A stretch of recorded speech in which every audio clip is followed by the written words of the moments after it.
Ang araw sa inyong lahat guys, kasabong Luzon Visible Now, lalo sa inyong ating mga followers, ating mga viewers, ating subscribers sa ating channel YouTube Kaleo Kasabong TV. Sa araw na ito ngayon, magbigay naman ko konting tips sa inyong mga baguhan pa lang na nag-alagag manok, nagpapalahi tulad ko. Ang tamang proseso sa pagbigay ng pagkain o sa pag-alaga natin sa ating mga sa taglugon, parang hindi sila magbabago ang kanilang pangatawan. Bago ko ipagpatuloy kasabong, ipakila ko nga sa inyo itong hawak ko nga manok. Itong hawak ko ngayon, ito siya ang kulay na palahi ko nga dugre. Lugo na. Yan o. 3 piraso na lang ang nakatayong buntot niya dahil magpalit na ng balahibo. Yan. Magbibihis na ng balahibo ito. Ang manok natin kapag lugol, dapat huwag natin tipirin ang ibinibigay nating pagkain. Ang manok na lugon dapat bigyan natin ng sapat na pagkain na hindi sobra-sobra yung kaya nilang ubusin.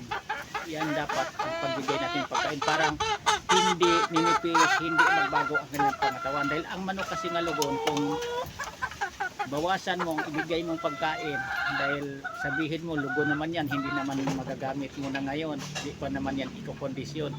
Mas maganda nga ibigay mo lang ang sapat na pagkain sa alaga mong mga manok na lugo, para nga pag kumumplito ng balahibo, hindi na matagal mo pa yan na alagaan para mabalik ang kanyang kagandahan ng katawan. Pinaka-importante, kahit lugon, tulad nito sa akin, maganda pa rin ang tipo sa pangatawan.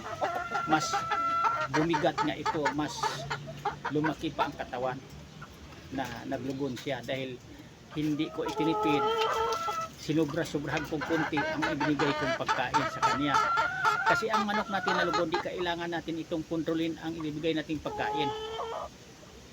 Ang kinukontrol lang natin ang pagbigay sa pagkain ng mga manok na hindi lugon, kasi siyempre kailangan i-maintain natin ang kanilang bigat, ang kanilang timbang na huwag magsobra. Pero itong mga lugon, walang problema kahit magsobra ang timbang nila. Mas maganda nga yan dahil madali lang na pagaanin, i-reduce natin, ibalik sa tamang timbang ang kanilang pangatawan. Kaysa ninipis papayat, mahirap, matagal bago maibalik natin ang dating bigat at timbang sa manok. Yan na totoo. Kaya para sa inyo mabubuhan pa lang, kung may mga manok kayong lugon, dahil karamihan ngayon sa alaga nating manok, kung nagmamanok tayo, mga lugon karamihan. Tulad nyo sa akin, lugon na ang mga kasama nito, lugon na talaga. Yung iba, mga bagong tubo ang mga balahibo nila, ang mga buntot, pati sa pakpak. Kaya dapat ang pag-alaga natin sa hindi lugon o sa mga lugon, huwag nating tipirin. Kukontrolin lang natin ang pagkain nila kapag kumumplito na ng balahibo, tapos kailangan na natin ikukondisyon, ihanda, kailangan ibalik na natin sa tamang bigat o timbang talaga. Yan ang pinaka-importante, dahil hindi rin pwede na gagamitin natin pagdating sa industriya sa laro sa manok, ang ating manok sobra-sobra ang bigat, ang timbang niya.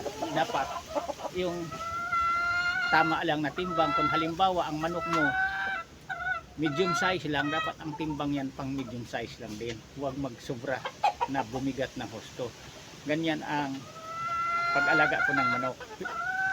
Kaya lang, bawat isa sa atin na nagmamanok, iba-iba ang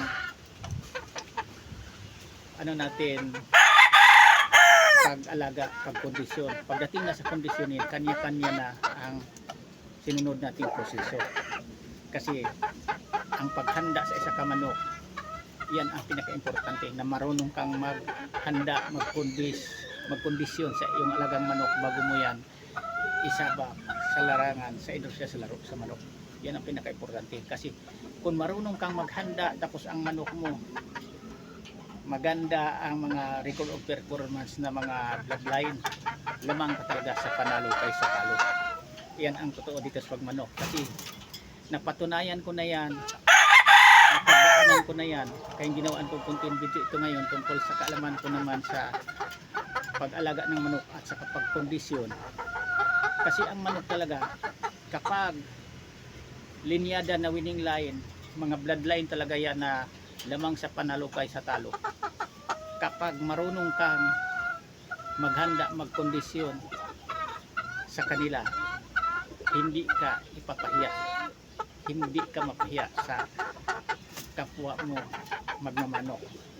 Magpakita talaga yan og magandang kagalingan na laro talaga ang manok, lalo na kung bloodline nila winning line lamang sa panalo kaysa talo. Malapit-lapit ka sa panalo kapag marunong kang magkondisyon, mag-alaga sa manok mo. Pero kung kahit kaano pa yan, ka-quality ano pa yan, ka-bloodline na winning line, mananalo din. Kapag di ka rin marunong mag-alaga, magkondisyon, maghanda sa manok, lamang ka pa rin yan sa talo kaysa panalo. Doon nagkatalo tayo. Kasi ang manok, pinaka-importante, magkasama yan.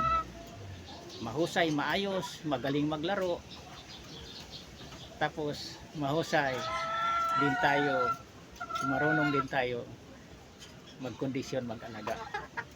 Yan ang pinaka-importante dito pagdating sa industry laro sa manok. Kahit ano ka-quality pa yan, kapag kulang sa alaga, doon mo makikita ang manok. Kasi kapag makipaglaro mo, makita mo na ang kilos niya, kung paano siya ikipaglaro, paano niya ipanalo ang laro sa laban kapag sakto sa alaga. Magkaiba talaga ang laro sa manok, ang resistensya sa manok nga sakto sa alaga, o yung manok nga kulang sa alaga. Malaking pagkaiba yan. Doon mo makikita pagdating na yan sa final, pagdating na sa laro, kung nandoon na sa gradas, mabitawan nyo na ang inyong maalagang manok.